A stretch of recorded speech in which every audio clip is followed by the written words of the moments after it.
Okay, if you weren't in class today, then you probably don't know what's going on here. What we talked about today is we talked about balancing half reactions. Now, a half reaction shows the gain or loss of electrons. So basically, it's A turning into A positive, and when A turns into A positive, it loses an electron, or vice versa. B could turn into B negative, and in order for that to happen, it would have to gain an electron. So that's what a half reaction shows. It shows the losing or the gaining of electrons. Now, some half reactions are really easy to balance, and some half reactions are really difficult to balance. This, we're going to talk about balancing complex half reactions. And there's a very specific set of steps that we have to follow in order to do that. It basically just boils down to following the law of conservation of mass and then following the law of conservation of charge. Really, that's all it is, okay? So there's 5 steps here. I'm not going to kind of talk about every single one of them right now, but all it is following the law of conservation of mass here. Steps 2 to 4 is all about mass, and then step 5 is all about charge. That's really all there is to it. Okay, so what we want to do is let's just go ahead and get started. Our first example is nitrous acid is converted into nitrogen monoxide gas under acidic conditions. Whenever I need you to understand, whenever I say under acidic conditions, this means that we have hydrogen ions and we have water at our disposal. So these chemicals in here, they could either react with hydrogen ions because it's acidic and it's a solution so that there's water present. So they could either react with these things or they could create these things if they wanted to.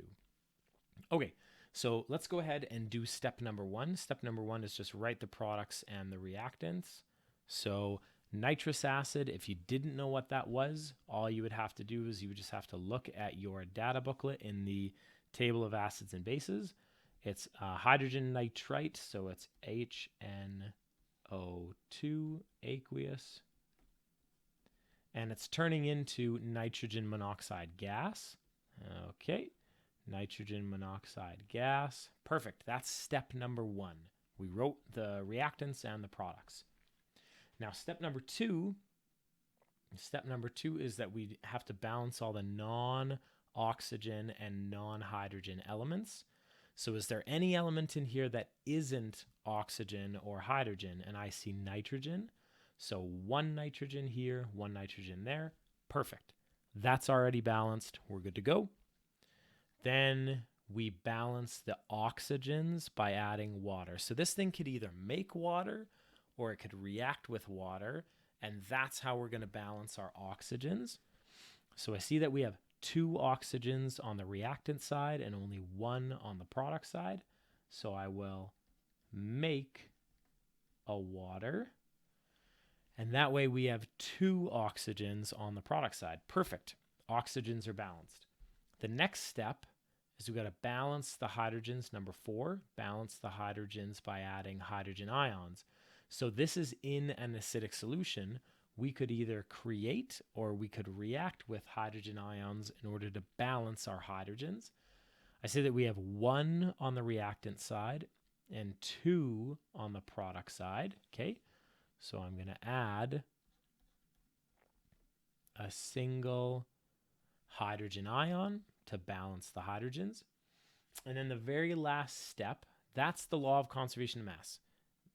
So mass is good, but we also have to follow the law of conservation of charge. So step number 5, we're going to balance charges by adding electrons, and that's what a half reaction is. A half reaction shows the gain or the loss of electrons. So I see here that my left-hand side has a total charge of +1, and I see my right-hand side has a total charge of 0. Okay? So you have to add electrons to one side in order to balance these charges. Now, because electrons are negative, you don't want to add them to the more negative side because then you'll just make it even more negative. You want to add the correct number of electrons to the more positive side. So because +1 and 0, there's a difference of 1, I'm going to add a single electron to the reactant side. Now, our charge is no longer +1, it's 0. So that's great. That way we balanced using the law of conservation of charge. So another thing we could do is we could identify whether or not this was an oxidation or a reduction reaction. And we do that by saying Leo, the lion, says grrr. So what this says is the loss of electrons is oxidation and the gain of electrons is reduction. Now what's happening here? It looks like an electron here is a reactant. So something, either the H plus or the HNO2, they're gaining an electron. So this is going to be a reduction half reaction.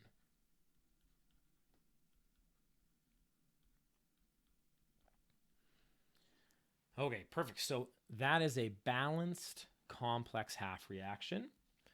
We're going to do another example. It'll be relatively quick.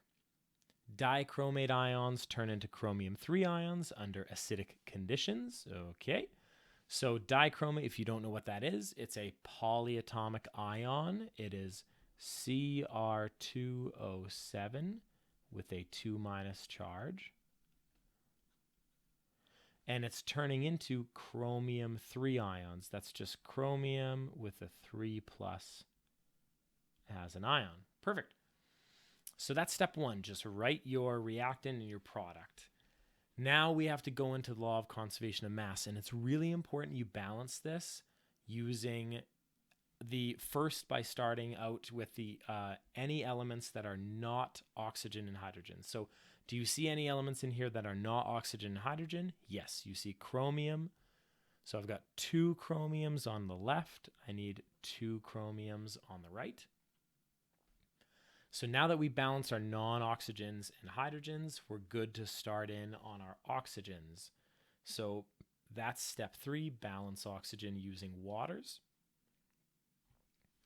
So I see I've got 7 oxygens on the left, none on the right, so I have to add 7 waters on the right.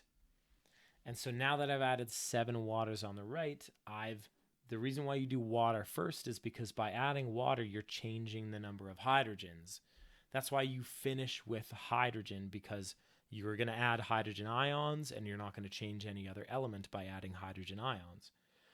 So now we have to balance using our hydrogens. I see none on the left, and I see 7 times 2 is 14 on the right.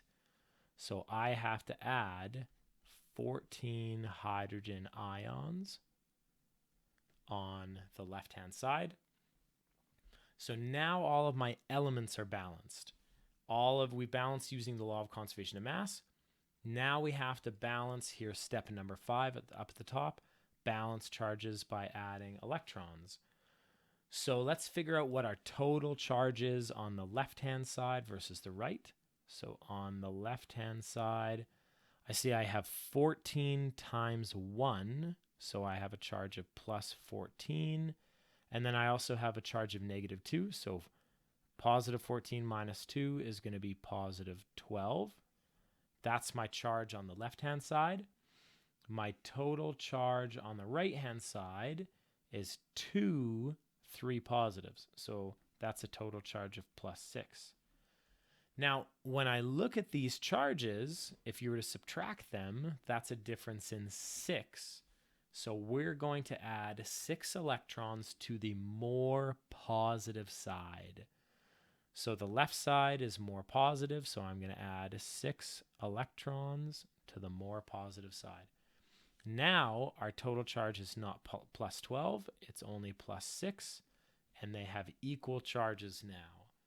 So let me know if you have any questions. You have an assignment due on Monday.